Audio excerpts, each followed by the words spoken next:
Aller en Terre Sainte malgré la guerre à Gaza, c'est le choix d'un prêtre des Hauts-de-France qui organise un pèlerinage ce mois-ci sur les pas du Christ. Bonsoir Père Luc Lesage. Bonsoir. Merci d'être dans ce studio. Vous êtes prêtre du diocèse de Lille, à la tête du doyenné Lys et Deuil, basé à Armentières. Et vous emmenez donc un groupe de pèlerins fin avril, début mai en Terre Sainte. D'abord, expliquez-nous la démarche, pourquoi ?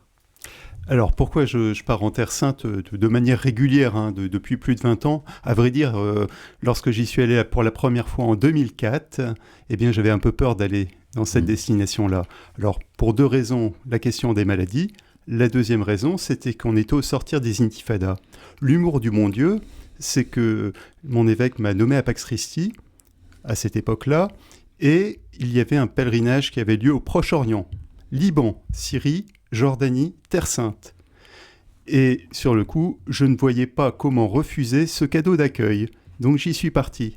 Et j'en ai attrapé le virus. Vous êtes tombé amoureux de cette terre ? Je suis tombé amoureux de cette terre. Alors l'année suivante, j'ai emmené un groupe de jeunes. C'était en 2005. Il n'y avait quasiment pas de pèlerins qui allaient à cette époque-là. J'ai connu les lieux saints quasiment vides. Et puis ensuite, j'ai réemmené des groupes de pèlerins tout au long de ces années.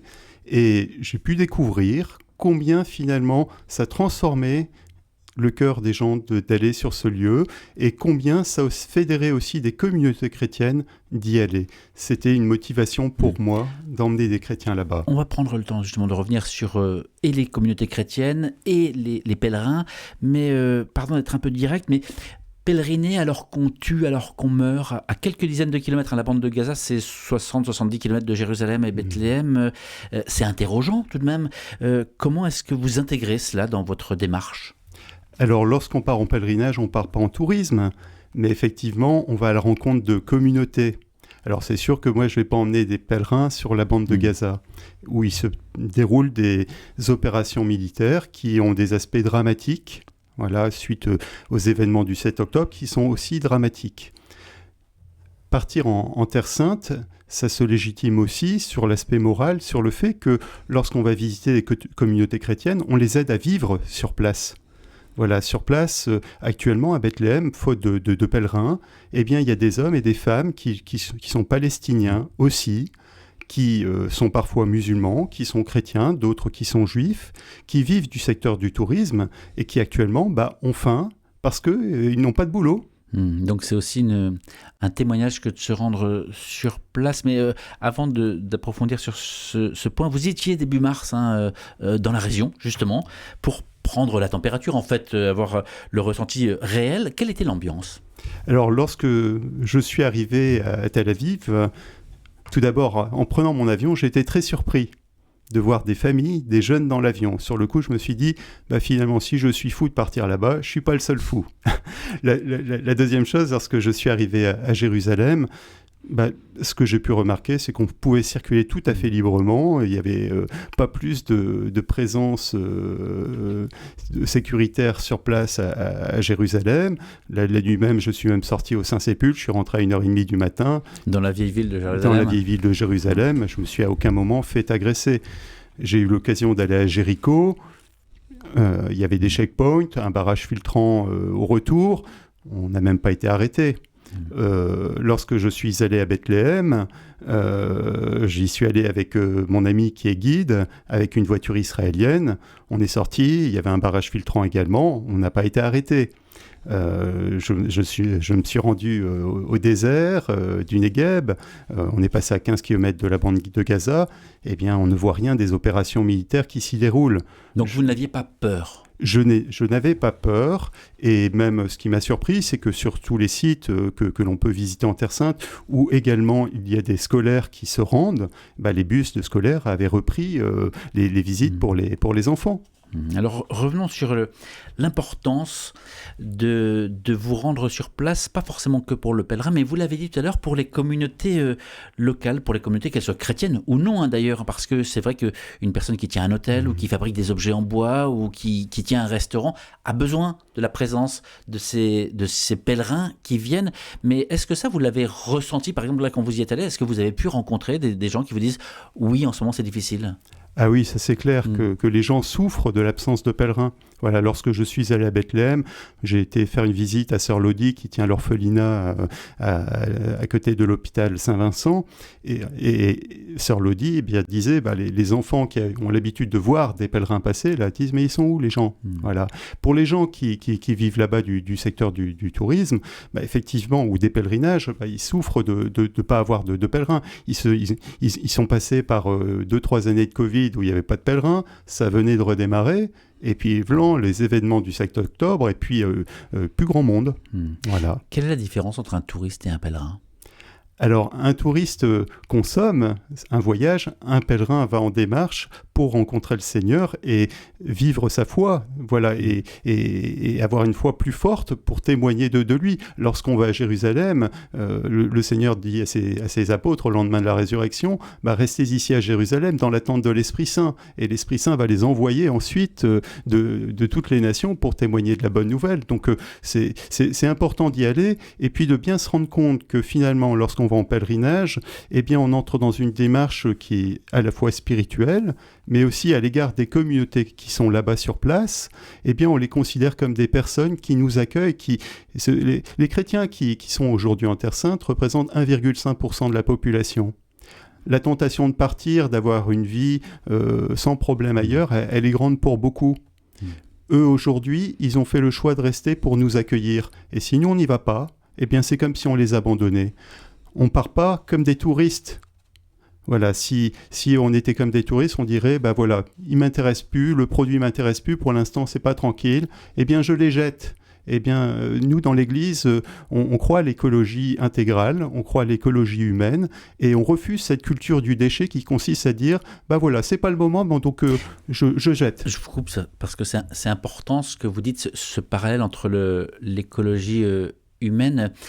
Qu'est-ce que vous voulez dire par là ? C'est-à-dire que le fait de partager la foi et donc comprendre un peu finalement l'équilibre vers lequel on tend vous impose d'agir différemment ? Ce serait un petit peu... moi j'ai du mal à vivre ma foi en abandonnant des frères qui sont là-bas et qui nous attendent et qui ont besoin de nous, qui ont besoin de la visite des chrétiens. Voilà, ils se font accueillants et je ne peux pas les abandonner. Comment est-ce que vous faites prier les pèlerins que vous accompagnez ? Est-ce que, vous avez des textes préparés avec des explications ? Vous prenez un guide, vous arrêtez, vous célébrez ? Comment vous faites ? Voilà, alors lorsque je pars en pèlerinage, j'ai toujours à la fois un compagnon qui s'appelle le Magnificat Terre Sainte, qui nous aide à prier sur les différents lieux, voilà, avec les messes du jour, mais aussi avec les offices. Dans le bus, c'est aussi l'occasion de prier avec les prières traditionnelles chrétiennes, le chapelet, la liturgie des heures, c'est l'angélus. Et puis après, sur chaque lieu, où on fait mémoire à la fois de ceux qui ont précédé le Christ. Lorsqu'on est dans le désert, on fait mémoire d'Abraham, de Moïse, de David, voilà, des prophètes. Et puis ensuite, sur les lieux saints, on fait mémoire aussi des événements de la vie du Christ. Et pour nous, on ouvre la parole de Dieu. On se met à l'écoute de la parole de Dieu. Et à ce moment-là, on se laisse transformer par elle.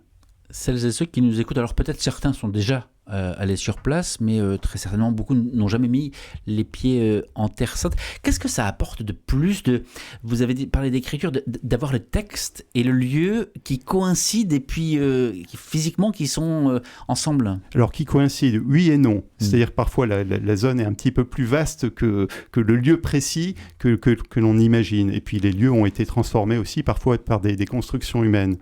Mais ceci dit, ce qui change tout, c'est qu'on visualise la parole de Dieu. Voilà, lorsque après un pèlerinage, il ouvre la Bible, il ouvre son évangile, il visualise les lieux où le Christ est passé. Et ça change tout. Ça change quoi ? Ça change que finalement, l'évangile est bien incarné. Voilà, l'évangile, c'est pas une histoire, c'est pas un conte de fées. Et lorsqu'on rencontre des hommes et des femmes qui vivent encore aujourd'hui de l'Évangile, on les intègre dans ce paysage. Il n'y a pas d'obligation dans la tradition chrétienne de se rendre en pèlerinage en Terre Sainte. Pourtant, vous venez de nous dire que c'est un moment unique. Alors, de quelle manière est-ce que les pèlerins, puisque vous avez l'expérience ici, quand ils reviennent, sont façonnés par ce qu'ils ont vécu ?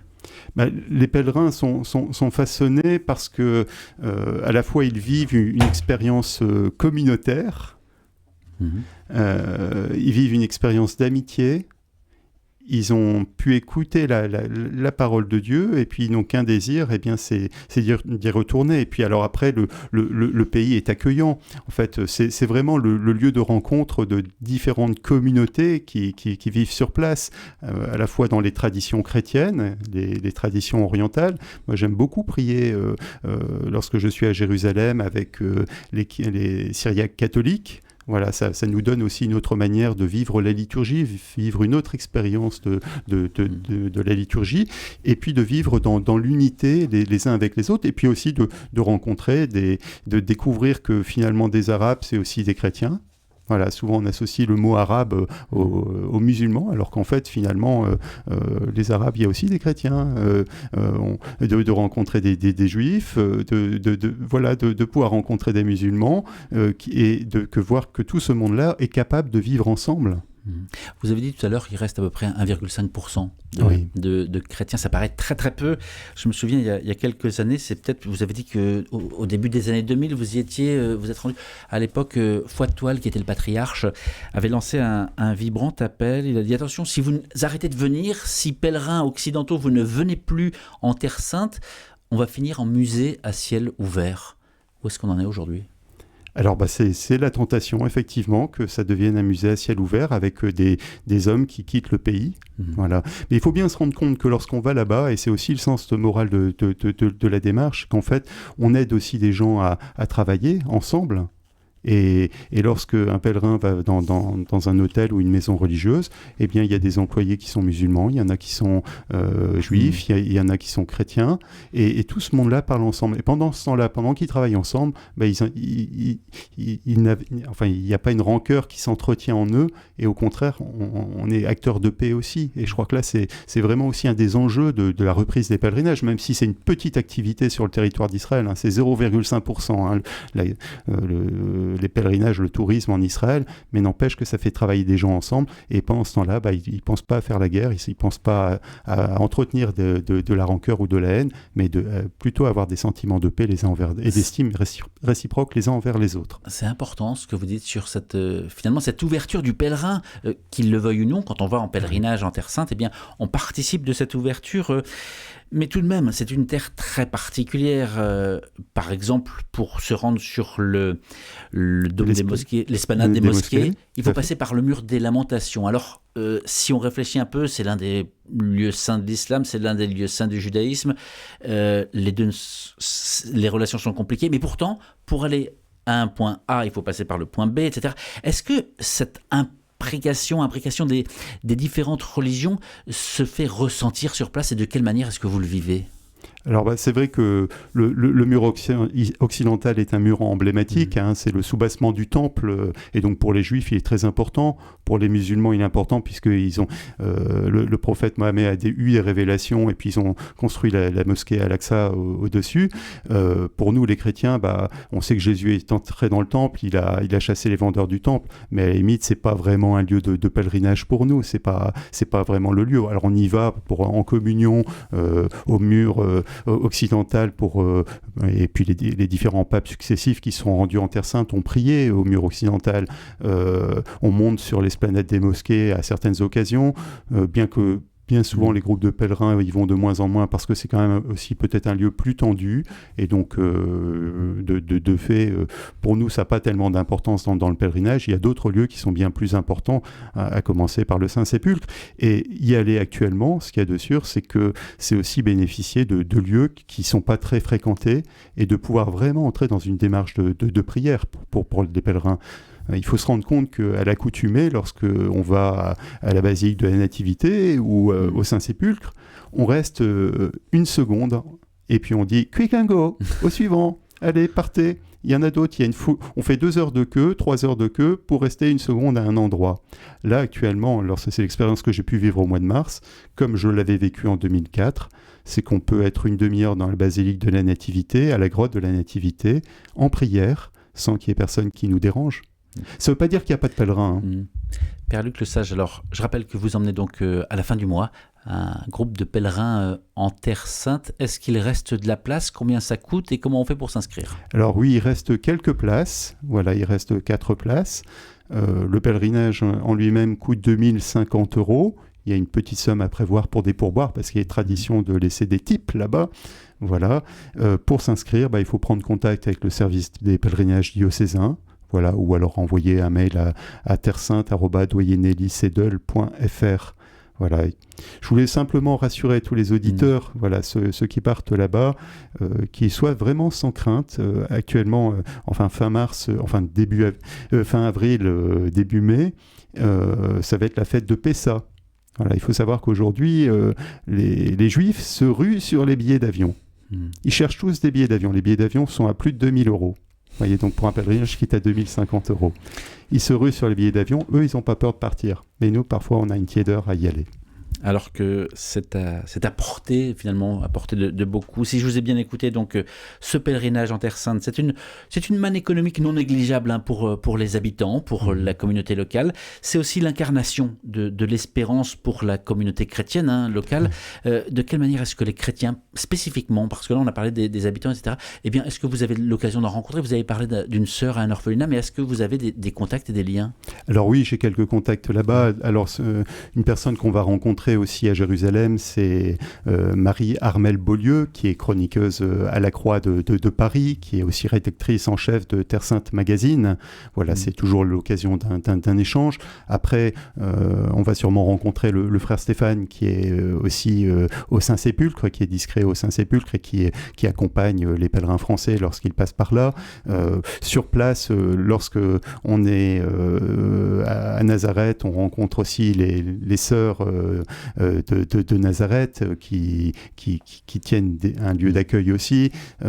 C'est à chaque fois l'occasion de rencontre, à commencer aussi par tous ceux que l'on voit sur les lieux où on va résider, que ce soit notre chauffeur de bus, que ce soit le guide, que ce soit la communauté chrétienne de l'église Saint-Thomas qui est syriaque catholique, qui nous accueille après la messe, qui nous offre une collation. C'est toujours l'occasion d'un échange et puis de vivre avec eux. Et bien, en tout cas, un grand merci d'être venu témoigner sur l'antenne de RCF Hauts-de-France. En quelques mots, vous, comment est-ce que personnellement vous y allez? Parce qu'on a compris, vous organisez, vous connaissez, etc. Mais tout de même, c'est pas rien de le vivre encore une fois. Alors, moi j'y vais aussi parce qu'il y a un bienheureux qui s'appelle Frédéric Janson, qui est le seul bienheureux du diocèse, dont on attend la canonisation, et qui a consacré sa vie pour la Terre Sainte. Voilà, moi on m'a demandé d'accompagner il y a quelques années cette association. Alors peut-être qu'il m'a transmis ce virus là aussi dans la foi spirituellement. Et c'est vrai que en ces temps-ci, j'ai un grand amour pour cette terre. Voilà, et que je ne veux vraiment pas abandonner, que j'aime particulièrement. Et c'est vrai, encore une fois, je vous le dis, ce que j'ai vécu au mois de mars me renforce dans l'idée d'y aller. J'étais étonné de voir des groupes d'Indonésiens, des groupes de Philippins, des groupes de Polonais, quelques Espagnols. Et puis de voir aussi qu'au Rameau, dernièrement, il y avait plus de 600 pèlerins indiens qui entraient dans Jérusalem, mais les Occidentaux... Encore trop timide. Merci Père Luc Lesage, prêtre du diocèse de Lille, à la tête du doyenné lycée de basé à Armentières. Merci à vous. Merci de m'avoir invité.